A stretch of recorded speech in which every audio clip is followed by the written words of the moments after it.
Well, hey there, first grade. I'm so happy to see all of you. Thinking, can I make this any bigger? No, it doesn't look like I can. All right, well, I'm here to share with you the next chapter in Charlotte's Web. And when we left off yesterday, Wilbur was feeling lonely and just sad. He didn't feel like he had any friends and nothing would make him happy. And at the very end, we hear a very small voice talk to Wilbur, telling him that she thinks he's pretty neat and that she wants to be his friend. And so today we're going to find out who that person is. Okay? Chapter 5, Charlotte. The night seemed long. Wilbur's stomach was empty and his mind was full. And when your stomach is empty and your mind is full, it's always hard to sleep. A dozen times during the night, Wilbur woke and stared into the blackness, listening to the sounds and trying to figure out what time it was. A barn is never perfectly quiet. Even at midnight, there's usually something stirring. The first time he woke, he heard Templeton gnawing a hole in the grain bin. Templeton's teeth scraped loudly against the wood and made quite a racket. That crazy rat, thought Wilbur. Why does he have to stay up all night grinding his clashes and destroying people's property?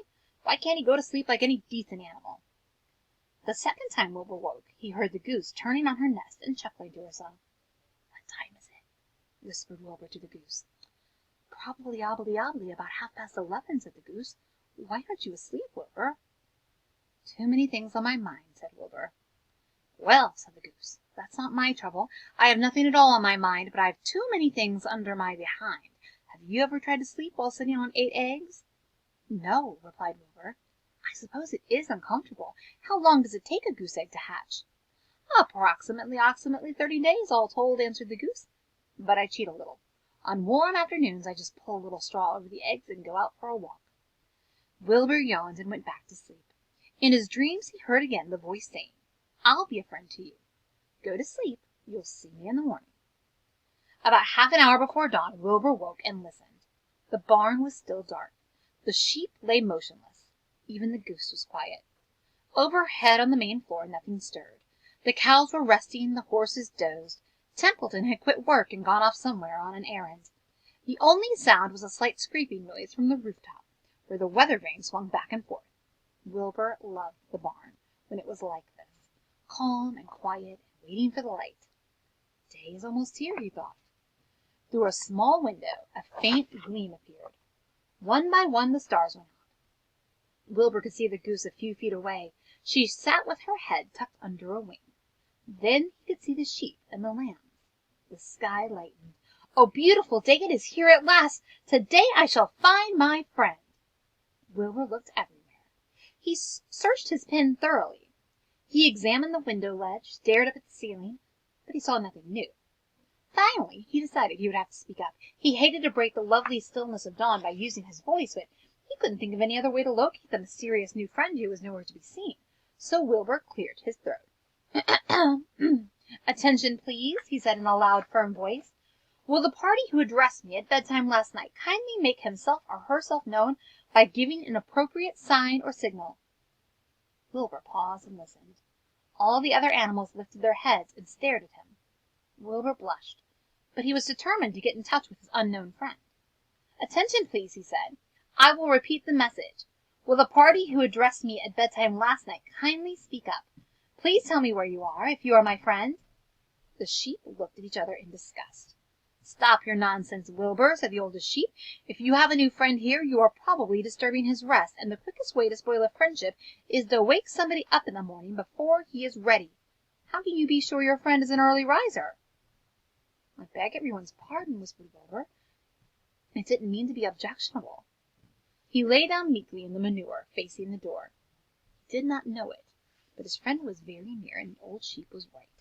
The friend was still asleep. Soon Lurvy appeared with slops for breakfast. Wilbur rushed out, ate everything in a hurry, and licked the trough. The sheep moved off down the lane. The gander waddled along behind them, pulling grass. And then, just as Wilbur was settling down for his morning nap, he heard again the thin voice that had addressed him the night before. Salutations, said the voice. Wilbur jumped to his feet. What? He cried. Salutations, repeated the voice. What are they? And where are you? Screamed Wilbur. Please tell me where you are, and what are salutations? Salutations or greetings, said the voice. When I say salutations, it's just my fancy way of saying hello or good morning. Actually, it's a silly expression, and I'm surprised that I used it at all. As for my whereabouts, that's easy. Look up here in the corner of the doorway. Here I am. Look, I'm waving.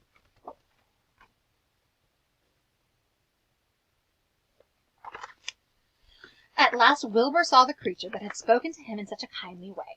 Stretched across the upper part of the doorway was a big spider web, and hanging from the top of the web, head down, was a large gray spider. She was about the size of a gumdrop. She had 8 legs, and she was waving one of them at Wilbur in friendly greeting. See me now? She asked. Oh, yes, indeed, said Wilbur. Yes, indeed. How are you? Good morning. Salutations. Very pleased to meet you. What is your name, please? May I have your name? My name, said the spider, is Charlotte. Charlotte what? Asked Wilbur eagerly. Charlotte A. Cavatica, but just call me Charlotte. I think you're beautiful, said Wilbur. Well, I am pretty, replied Charlotte. There's no denying that. Almost all spiders are rather nice looking. I'm not as flashy as some, but I'll do.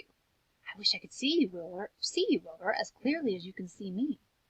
Why can't you? Replied the pig. I'm just here. Oh, yes, but I'm nearsighted, replied Charlotte. I've always been dreadfully nearsighted. It's good in some ways, not so good in others. Watch me wrap up this fly. A fly that had been crawling along Wilbur's trough had flown up and blundered into the lower part of Charlotte's web, and was tangled in sticky threads. The fly was beating its wings furiously, trying to break loose and free itself.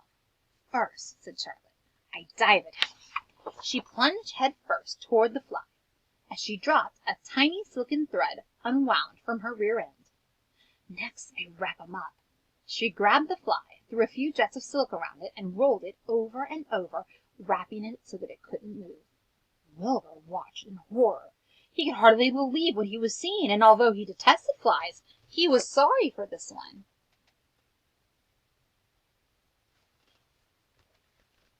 There, said Charlotte. Now I knock him out, so he'll be more comfortable.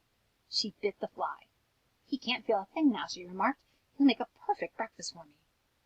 You mean you eat flies? Gasped Wilbur. Certainly. Flies, bugs, grasshoppers, choice beetles, moths, butterflies, tasty cockroaches, gnats, midges, daddy-long-legs, centipedes, mosquitoes, crickets. Anything that's careless enough to get caught in my web, I have to live, don't I? Why, yes, of course, said Wilbur. Do they taste good? Delicious. Of course, I don't really eat them. I drink them. Drink their blood. I love blood, said Charlotte, and her pleasant, thin voice grew even thinner and more pleasant. Oh, don't say that, groaned Wilbur.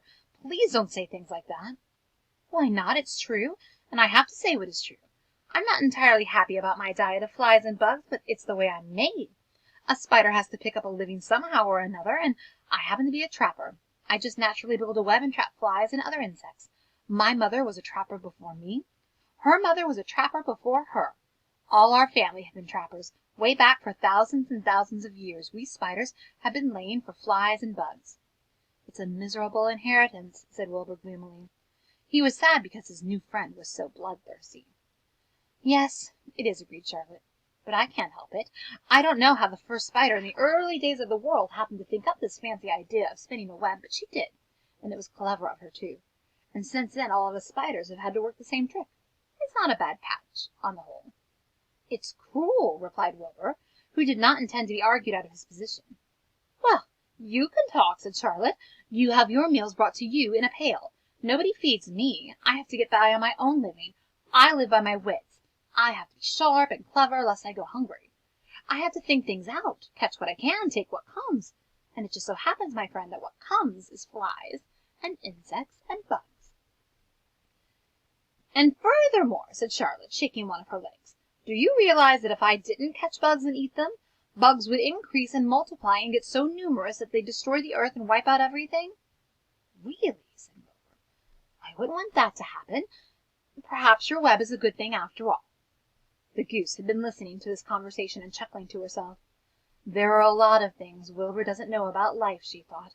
He's really a very innocent little pig. He doesn't even know what's going to happen to him around Christmas time. He has no idea that Mr. Zuckerman and Murphy are plotting to kill him.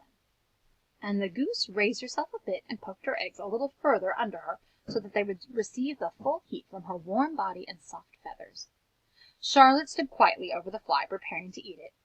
Wilbur lay down and closed his eyes. He was tired from his wakeful night and from the excitement of meeting someone for the first time. A breeze brought him the smell of clover, the sweet-smelling world beyond his fence.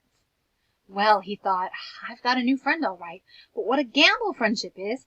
Charlotte is fierce, brutal, scheming, bloodthirsty, everything I don't like. How can I learn to like her, even though she is pretty and, of course, clever? Wilbur was merely suffering the doubts and fears that often go with finding a new friend. In good time he was to discover that he was mistaken about Charlotte. Underneath her rather bold and cruel exterior, she had a kind heart, and she was to prove loyal and true to the very end. Oh my. So we've met Charlotte, and for those of you who haven't heard this story before, Charlotte is a spider, a little gray spider. She's a trapper and an aeronaut, and we will learn a lot about her and her friendship with Wilbur. And they gave us a little clue to the ending of the story, saying that Charlotte would prove to be a true friend to the very end. And as we read, we'll find out what that really means. I hope you're enjoying listening to Charlotte's Web as much as I'm enjoying reading it. I'll see you tomorrow.